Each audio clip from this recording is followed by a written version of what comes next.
ಗುಜ್ಗೊಂಡವರು ಸಂಗಮೇಶ್ ಗುಜ್ಗೊಂಡವ್ರು ಮಾತಾಡಿದ್ದಾರೆ. ಅವ್ರು ಏನೆಲ್ಲ ಈ ಕೃತಿಯಲ್ಲಿ ವಿಶೇಷವಾದ ಕಂಡ್ರು?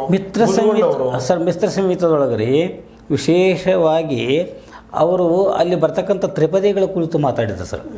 ಆಮೇಲೆ ಸಾಮಾಜಿಕ ವಿಷಯಗಳ ಕುರಿತು ಬಂದಂಥ ತ್ರಿಪದಿಗಳು ರೀ ಮುಂದೆ ಬರಬರ್ತಾ ಹೇಳ್ತಾರೆ ಅವರು ಆಧ್ಯಾತ್ಮದ ಕಡೆ ಒಲವಾಗ್ತಾರೆ. ಆಧ್ಯಾತ್ಮದಲ್ಲಿ ರೀ ಈ ಹೆಂಗೆ ಸರ್ ಈ ಕೆಲವೊಂದು ಆಧ್ಯಾತ್ಮವಾದಿಗಳು ಹೆಂಗೆ ಹೇಳ್ತಾರೆ ಸರ್, ಚಿಂತಕರು ಹೆಂಗೆ ಹೇಳ್ತಾರೆ ಹಂಗೆ ಇವ್ರ ಮನಸ್ಥಿತಿ ಏನಾಗೈತೆ ಅಂದ್ರೆ ಆ ಕಡೆ ಒಲವಾಗ್ಯದ ರೀ. ಅಂದ್ರೆ ಅಲ್ಲಿ ಆಧ್ಯಾತ್ಮದ ಮೂಲಕವಾಗಿ ಸ್ವರೂಪದ ಬಗ್ಗೆ ವ್ಯವಸ್ಥೆ ಆಗತ್ತೆ. ಅವರು ಕೆಲವೊಂದು ಏನು ನೋಡ್ಬೇಕಾದ್ರೆ ಅರಿವನ್ನು ಪಡೆದು ಸತ್ಪದಿ ರೂಪದಲ್ಲಿ ಕಟ್ಟಿದ ಮನೆಗಳು ಬೀಳುವಂಥದ್ದಲ್ಲಿ ನೆಟ್ಟಿಗೆ ಬೆಳೆಸುವ ಹಿಟ್ಟಿಗೆ ಆತ ಅಂತ ರವಿತೇಜ ಅಂತೇಳಿ ಒಂದು ಬರ್ತಾರೆ ರೀ.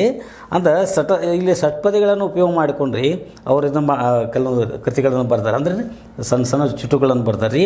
ಆತ್ಮದ ಜ್ಯೋತಿಯನ್ನು ಪ್ರೀತಿಯರಿಯವರೆಡೆ ಅವರಿಗೆ ಸೂತಕಗಳಿಲ್ಲ ಪಂಚಮಹಾ ಸರ್ವಜ್ಞ ಆಗಿದ್ದಂಗೆ ರೀ ಇವ್ರು ತಮ್ಮ ಚುಟುಗಳನ್ನು ಬರ್ಕೋತಾರೆ. ಇಲ್ಲಿ ಜಾತ್ಯತೀತತೆಯನ್ನು ಬೆತ್ತುತ್ತಾರೆ ರೀ. ಲೌಕಿಕ ಚಿಂತನೆಗಳಿಂದ ರೀ ಮನ ಪರಿವರ್ತನೆ ಮಾಡುವಂಥ ಕಾರ್ಯವನ್ನು ಮಾಡ್ತಾರೆ. ಪೂರ್ಣತ್ವದ ಬಗ್ಗೆ ಹೇಳ್ತಾರೆ, ಲೌಕಿಕ ಮತ್ತು ಅಲೌಕಿಕದ ಬಗ್ಗೆ ಪ್ರತಿಪಾದನೆ ಮಾಡ್ತಾರೆ.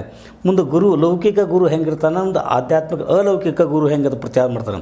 ಬಟ್ ಬದುಕುತ್ತಿದ್ದುವಂಥ ಕಾರ್ಯಗಳನ್ನು ಮಾಡ್ಕೋತ ಹೋಗ್ತಾರೆ. ಇಲ್ಲಿ ಜೊತೆಗೆ ಏನಕ್ಕದ ಸರ್ ಅವರು ಕಾಯಕದ ಬಗ್ಗೆ ಹೇಳ್ತಾರೆ. ಯಾಕೆ ಕಾಯಕದ ಅದು ಇರಲಿಲ್ಲ ಅಂದ್ರೆ ಬದುಕನೇ ಇಲ್ಲ.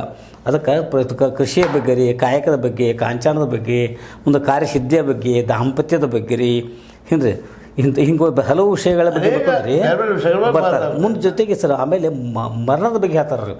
ಮರಣವೇ ಮಹಾನವಮಿ ಅನ್ನುವಂಥ ಒಂದು ಉಕ್ತಿ ಅದ ರೀ. ಶರಣರಿಗೆ ಅಂತ ಮರಣವೇ ಮಹಾನವಮಿ ಅಂತ. ಅಲ್ಲಿ ಇಲ್ಲಿ ನಾವು ಸಾವಿಗೆ ಹೆದರಬಾರ್ದು ಅಂತೇಳಿ ಡಿ.ವಿ.ಅವರು ಅದನ್ನ ಹೇಳ್ತಾರೆ ಸರ್.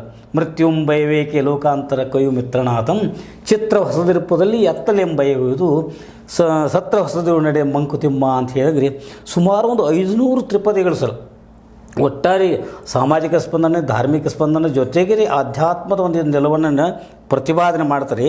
ಅವರು ಒಂಥರ ಈ ಮಾಗಿದ ಗೊನೆ ಅಂತಾರಲ್ಲ ರೀ ಹಂಗೆ ಒಂದು ಪರಿಪೂರ್ಣ ಅವಸ್ಥೆಗೆ ಬಂದ್ರಿ ಅಲ್ಲಿ ಸ್ತಬ್ಧರಾಗ್ತಾರೆ, ಮೂಕ ಆಗ್ತಾರೆ ರೀ. ಅಂದ್ರೆ ಹಾಂ ರೀ ಇಲ್ಲ ಇನ್ನೊಂದು ಅವರ ತ್ರಿಪದಿ ಹೇಳ್ಬೇಕಾಗುತ್ತಿಲ್ಲ ನಿದ್ದೆ ಮೇಲೆ ಹೇಳುವಂಥದ್ದು.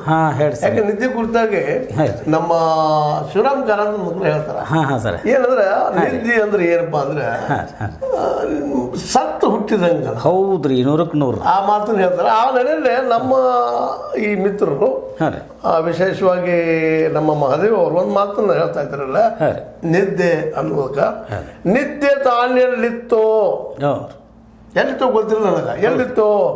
ಕದ್ದನ್ನ ಹಿಡಿದಿತ್ತು. ಹೌದೌದು, ಎಷ್ಟು ಫೋರ್ಸ್ಫುಲ್ ಹೇಳಿದ್ರೆ ಕದ್ದನ್ನ ಹಿಡಿದು ಫಲ ಬಳಸುವ ಎಷ್ಟು ಫೋರ್ಸ್ ಅದ. ಕದ್ದನ್ನ ಹಿಡಿದಿತ್ತು, ಸದ್ದು ಮಾಡದೆ ಸರಿದು ಹೋಗಿತ್ತು. ಕರೆಕ್ಟ್.